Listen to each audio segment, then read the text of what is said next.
नमस्कार मित्रांनो, माझ्याकडे एक क्लायंट आहेत. त्यांनी मला मिड 2024 मध्ये 1 कोटी रुपये दिले होते म्युच्युअल फंडमध्ये इन्व्हेस्टमेंट करता.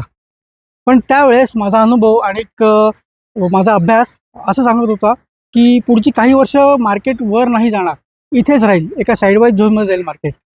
आणि त्याप्रमाणे मी त्यांची इन्व्हेस्टमेंट प्लॅन केली होती. जर आपण बघितलं तर मिड 2024 पासून मार्च 2026 पर्यंत निफ्टीनी निगेटिव्ह 2 ते 3% रिटर्न दिला आहे. आणि मिड कॅप आणि स्मॉल कॅप सेक्टर जर बघितलं तर त्यांनी तर -5 ते 6% रिटर्न दिला आहे.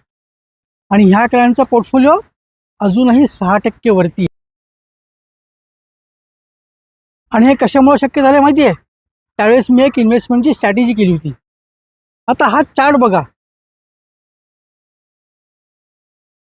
या स्ट्रॅटेजीमुळे झालं काय, की त्यांची ह्या फॉलमध्ये पण इन्व्हेस्टमेंट झाली, ह्या फॉलमध्ये पण इन्व्हेस्टमेंट झाली आणि ह्या फॉलमध्ये पण इन्व्हेस्टमेंट झाली. म्हणजे त्यांच्या इन्व्हेस्टमेंटला एक ॲव्हरेजिंग मिळालं. आणि ह्यालाच म्हणतात STP, म्हणजे सिस्टमॅटिक ट्रान्सफर प्लॅन. म्हणून म्हणतो मित्रांनो, की म्युच्युअल फंड म्हणजे फक्त SIP आणि लमसम टाकून ते पैसे विसरून जा एवढंच नसतं. त्याच्यामागे थोडंसं ॲनालिसिस पण करायला पाहिजे, की मार्केटच्या कुठल्या परिस्थितीत आपण काय स्ट्रॅटेजी केली पाहिजे. आणि अशा प्रकारच्या जर आपण स्ट्रॅटेजीज वापरल्या तर नॉर्मल रिटर्नपेक्षा तुम्हाला तुमच्या पोर्टफोलिओमध्ये 2 ते 3% CAGR जास्त बघायला मिळतो.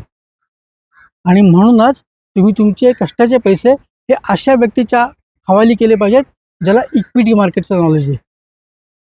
धन्यवाद.